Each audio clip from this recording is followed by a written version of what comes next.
I received some interesting responses after talking about my experience running the Macallan Marathon and the lactic acid building up, and what I did, to prepare to run the race, and how I want to try to figure out how to intentionally tap into my adrenaline and endorphins on demand. And so I got somebody that asked me to do a video on nutrition, and I'm not a dietitian or a nutritionalist. Um, but I just put what I know, and then on that video, somebody else responded, concerned about what's going on in our agriculture in this country, and it's been that way for about 60 years.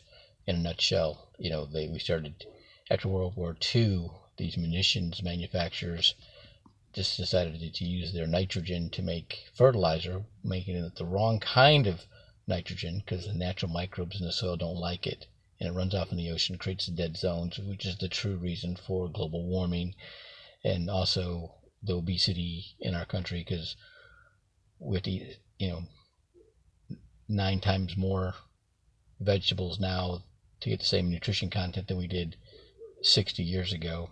So these responses got me to pay more attention and be more intentional what I say when I do these videos. And I've been thinking a lot about leadership lately. I'm actually going to be doing a presentation of a PowerPoint for Toastmasters in FAR at noon on Wednesday on leadership. But the biggest thing I got out of it is desire and passion. And if you don't figure out what drives people, they ain't going nowhere. They ain't going to follow you anywhere. They're not going to do nothing. But if you figure out what lights them up and you keep pushing that button, yeah, you can get them to go pretty fast. You keep putting their desire in front of them, but you got to pay attention. People know when they're being hunted. And if you're just talking about money, and you need money for everything, but if that's all you're talking about, money doesn't have any meaning except for what you give it. And you got to figure out what somebody wants to give it, wants to make important, and make that, when they think of money, that's what they think of.